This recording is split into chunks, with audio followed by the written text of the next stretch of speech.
Hello, this is Tim Law with Playing It Forward Coaching, and always encouraging your self-reliance. If you will develop a goal in your life to get a marketable skill, have some people skills, and basically go the extra mile, your life will open up in ways that you cannot even imagine.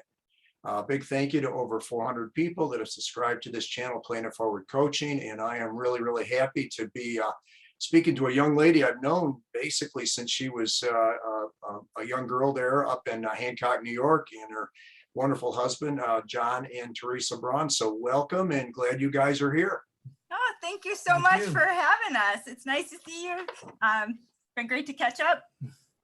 Yeah, absolutely. So tell us a little about your life and careers and everything. And Theresa, will go with you first, and Okay. we'll bounce from there. That sounds good. So I am a middle school counselor. I have been a middle school counselor in East Northport, New York, down in Long Island, for going into 20 years. So September will be starting my 20th year, which is pretty exciting. I can't even believe it. And for me, I knew I wanted to go into some sort of education school career since probably, I don't know, middle school myself, but I know that that's not typical for most people, but I definitely had that feeling. And I think kind of growing up in Hancock and being connected to my teachers and the school there and the community there has made the biggest impact for me, because, having my mom, she was such a role model and working in the school there, and just being connected to everybody there, made such a difference for me. I think I knew, like, I wanted that feeling. I wanted to have that community feeling. I wanted to be connected in that way. So that really helped me kind of get to where I am. Sure. Now, what college did you go to, Theresa? I went to SUNY Oswego. Oh, for did my you undergrad. really? Yeah. That's my alma mater. I thought so. Yeah. I like to call it Buffalo East, with the land of the horizontal snow, right? No, it is so true. And I loved it. I did, my undergrad is in psychology, and I did my 4 years there. And then my graduate work was in, I went to Sage, which is, Russell Sage is like was an all-girls school. Sage was the graduate program. Okay. So I did my master's degree for counseling, for school counseling there, because I stayed with my sisters up in Albany while I was doing that. And then I ended up down here doing middle school counseling, which I love. Every day is different. You're doing, all sorts of different stuff. I have 6th through 8th graders that I work with, and you never have the same day twice. Everything you could have planned could go completely different. So you always have to be kind of ready to roll with it. But it is part of what I love about that job is, you're always, got to be ready, but it's always something interesting. You got to be, ready to kind of move on and help kids in any way. Sure. How big of a school is it, Theresa? It's now a little bit bigger. So we're probably around 700 kids total, but we just switched gears a little bit. So we used to be just 6 through 8. We're now 5 through 8. This is a new thing for me this year. We have a 5th grade counselor, so I won't have 5th graders. I'll still have my 6th through 8th graders, but it's just changing kind of like the environment a little bit with that. But so we, back when I first started, we had around 700 kids with just 6 through 8. So like with enrollment went down a little bit, so they kind of had to rearrange how they did stuff. Sure. And John, tell us about your background a little bit here. My path was a little bit different. So I originally went to school to be a phys ed teacher, and I went to SUNY Cortland. And about a year into that, I realized I don't think I really want to go into education. So I switched gears and went into biology. After about a year or so of studying straight bio, I realized that there's no way I could sit in a lab all day long. So I needed something that was going to be a little more energetic. I didn't really know what I wanted to do. I knew I had to change my major yet again. And Cortland's known for education. So I figured, you know what, I'll just get a degree in science education, and I'll decide what to do with that after I graduate. I remember talking to somebody that the day before my first day student teaching, saying like, I don't even know why I'm student teaching. I have no desire to go into teaching. And then I was placed with an amazing woman, actually in Cortland High School, Miss Horak, and she like turned me on to teaching completely. Like if it wasn't for her, I probably wouldn't have went into the teaching route. Sure. She was fantastic. And I've been teaching now middle school science for going on 20 years. Last year I was actually, this is a whole full twist. Last year I was a finalist for New York State Teacher of the Year. Wow, that's impressive. So Fantastic. yeah, I definitely really enjoy teaching. I love what I do. I couldn't imagine doing anything else, but it just goes to show, the importance that one person can have on your life. Absolutely, absolutely. And now, what part of the state did you grow up in, John? I grew up in East Northport, the same district that we teach in. Okay. So I'm definitely very, very attached to my community. East Northport's a lot like Hancock, and I had no idea that there would be another place like Hancock, but I have found it. In fact, I moved 8 blocks from the house I grew up in. So. Wow. So basically, Teresa was kind of the import down there. You sometimes you get some interesting stories when you get the upstate New Yorkers, because I'm originally from Rochester, New York, and she's from Hancock, and then you mix in with some of the downstaters. A lot of 40% of Oswego at the time I was there, Teresa, was about downstaters. New York City, Long Island. It was a lot of people. No, it's true. I mean, even when I was there, it's quite a bit like that. Because I made a lot of friends. That's how I ended up down here. I made a lot of friends that were down here. So sure. And what Teresa, will bounce back to you for a bit here. So you're, as far as guidance is concerned, what do you see as some of the main important things that you're impacting the kids with?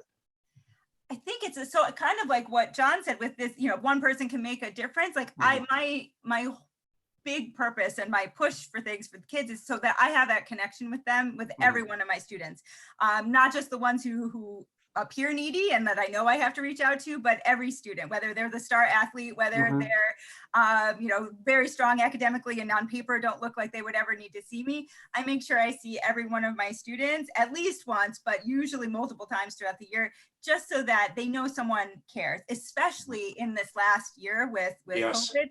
I had, remote students that I just made sure I would see them. Like I would do a Google Meet with them. Like if they, you weren't seeing them necessarily online for class, like they would be there, but you wouldn't see their face. I would make sure I get actual FaceTime with them, just so they knew that like someone was looking out, like someone, was interested, wants to hear how they're doing, wants to make sure they're okay.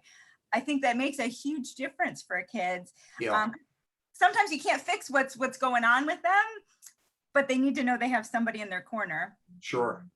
No, certainly agree with that. And like you said, this last year with COVID has been, just crazy. And so many times with any of us, and especially with kids, it's just, letting them, like you say, have a sounding board, letting them be heard.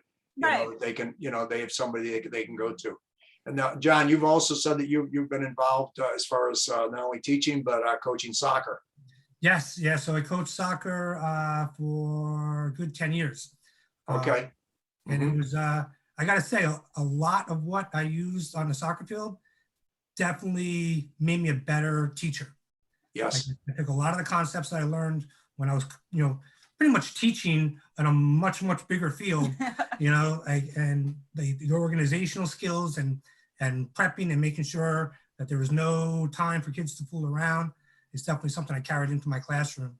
And sure. No, and that definitely makes a lot of sense. And I think coaching in a lot of ways can be, it very much complements teaching. In a lot of ways, it's a higher level of teaching, because the results, you're not waiting 9-10 weeks for a report card. I mean, they either got the skill or they didn't get it or whatever. So great. So Teresa, bouncing back with you again, what would you say have been some of your greatest rewards as far as being involved as a counselor is concerned? I think it's the visits later, like years later. I have one of my former students works with me, is one of my colleagues, which to see like how far she's come and how amazing she is, and like just to have kids come back later on and like thank you, because in the moment you don't know if you're making that impact, you don't see it right away, and even the kids don't see it. Like they might not realize like the connection they had with you until years later. So that's been like the biggest impact is, I had 2 current high schoolers come visit me at the very end of this school year, just because they wanted to run some stuff past me and they knew they had that connection with me. That's the biggest thing for me, like to know that they still trust me, they still want that contact, like years later when they have lots of other people in their lives that they could go to. Yeah, like I know they have other connections too, but that it's important for them to touch base with me, like for them. Like that's just a feel good moment to hear those success stories. Sure, sure. Yeah, like I say, you never know what kind of an impact you're possibly having. That's for sure. And put your sister Melissa in here because I was a class advisor for her class. I was telling John that. yeah, that was a great group, and no shortage of comedians in that group. I could divert off into the ditch and go with all kinds of stories there, but this is about you guys, so it's all good. So John, how about yourself? What as far as kids that you've coached or taught or whatever, what kind of thoughts do you have? Pretty much the same thing. Like we're actually in a very unique situation in the sense that we actually teach in the same district that we live in, which people always ask, like, how do you teach in the same place that you live? I actually think it's an advantage because we are so connected with our community and with the people in the community and the connections I've made with students and with parents of students. Right. Like it's just amazing. Like, yeah. I go to the Dunkin' Donuts to get a coffee and end up having a conversation, with a student I haven't seen in 6 or 7 years, and I get to hear what they're doing. Sure, sure. Well, and I think you'd agree with this, is that if you as a teacher or coach or guidance person, if you will do some things and help people's kids, I'll tell you, the rapport you get with those families is just incredible, Right. And that is what's nice for my job too, is I get those kids for 3 years. And so I have I have the end of the alphabet in my caseload. So I have the letters O through Z, and I keep those families forever. So like I'm, sometimes I'm on like the 5th child in that family, and I'm still connected with them. And, I get to hear about what the older sibling is doing. And we have these like 8th grade planning conferences where we talk about high school planning, but I get to hear about everybody and what they're doing. And like, it's just, it's such a rewarding feeling to just know that you've had that connection. And with parents, like parents feel more comfortable calling you because they don't have to start with like, well, let me tell you about our family situation. I've known them for years. So like, you don't have to start there. It does create like a different comfort level. Yeah. Well, it's obvious you both have a passion for what you're doing. It does take, working with middle school kids is a unique scenario for sure. And again, one of the philosophies I've always tried to have is that, and I've gone into rooms and just respect is a two-way street. You're just trying to teach people skills, behaviors, manners, that kind of thing. And it doesn't matter if a middle school kid necessarily likes you, but boy, you better do your best to have them respect you. And then if they respect you, a lot of times that like or love is a byproduct of that. You know? And I think it's hard to explain that to other people sometimes. Like I think some people like want to just be like their friend or be the fun teacher. That only gets you so far, right? And that's great for a little bit, like even for like one activity it could be great, but you still have to, like, the respect piece is huge. And that's a lifelong thing for all sides, like for us, like we don't ever stop learning. Like there's students that I learned from, like they teach me, I had a student who had a particular diagnosis, and he taught me more about that in the 3 years with him than I could ever have learned in school or from a book. Sure. So I feel like you have to kind of have that outlook too, is that there's always something that someone can teach you, no matter what end you're on, whether you're the person in the front of the classroom or in at the desk. Like you think like, oh, the students have to learn from me. It's not like that either. Like you got to take it all in. No, certainly agree with that, Theresa. What as we kind of moved a little bit toward the end here, John, will come back with you and we'll finish up here with Theresa.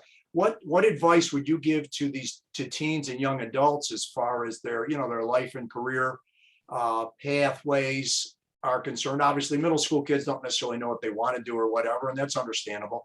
What advice would you give to them? I mean, because obviously the two of you are showing huge passion for what you both do, and I think that's a big important variable that you are very passionate about. What you're involved with. I still get excited stepping up, coaching the guys and girls tennis at the school that I'm at here in Northeastern High School here in York, Pennsylvania. What would you say to them, John, as far as that type of advice? So I would say that the two things that I kind of go through life with is, one, keep an open mind about anything and everything. And two, do your best, work your hardest at whatever it might be. Like I actually kind of struggled in school when I was younger. And I remember my parents would always say, you know, we don't care how well you do as long as you do your best. Sure. And like that has kind of gotten me through everything. So even when I wasn't sure what major I wanted to be in, I still worked really, really hard. So I was always being successful, even though I wasn't sure exactly which way I wanted to go. And eventually when I found my path, it allowed me to really accelerate down that path. Sure. Well, that's a kind of introducing things here. You know, that's one of the things I think is very, very important, is to develop a passion and a work ethic.